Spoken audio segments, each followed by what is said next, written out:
Hi friends, நான் உங்கள் அபி. இன்றைக்கி இந்த வீடியோவில் நம்ம ரொம்பவே சூப்பராக மொறுன்னு கோதுமை தோசை எப்படி செய்கிறதுன்னு பார்க்கலாங்க. இந்த மாதிரி நீங்கள் ப்ரிப்பரேஷனில் செஞ்சு பார்த்துட்டிங்க அப்படின்னா கோதுமை தோசை நமக்கு ரொம்ப வலுவலுன்னு சொதன்னு வராதுங்க.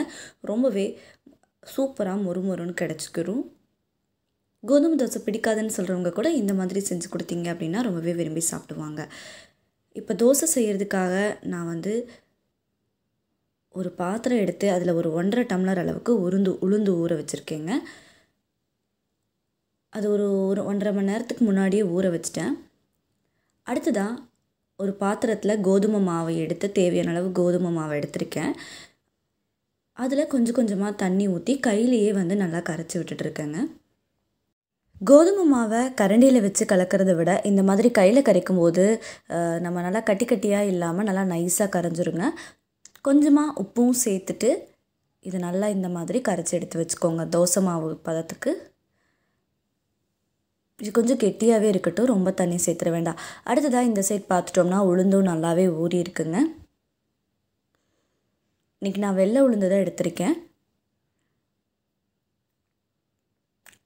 இப்போ இந்த உளுந்தை நல்லா கழிஞ்சு எடுத்ததுக்கப்புறமா மிக்ஸி ஜார் எடுத்துக்கோங்க.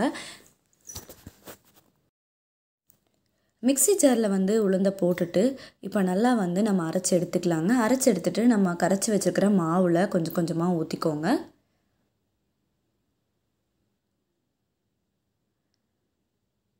இப்போ எல்லா உளுந்தையுமே நல்லா அரைச்சி எடுத்து கரைச்சி வச்சுருக்கிற கோதுமை மாவில் விட்டுட்டு ஒரு கரண்டி வச்சு நல்லா இந்த மாதிரி மிக்ஸ் பண்ணி விட்டுக்கோங்க.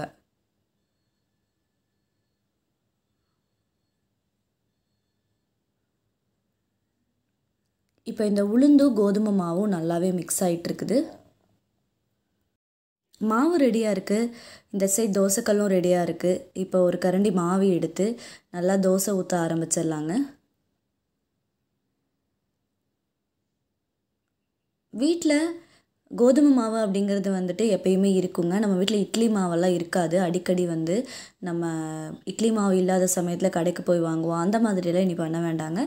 கோதுமை மாவு இருந்தாலே அதில் லைட்டாக இந்த மாதிரி உளுந்து ஊற வச்சு அரைச்சி அது மிக்ஸ் பண்ணிவிட்டு நீங்கள் தோசை சுட்டு பார்த்தீங்கன்னா ரொம்பவே மொறுன்னு வருங்க.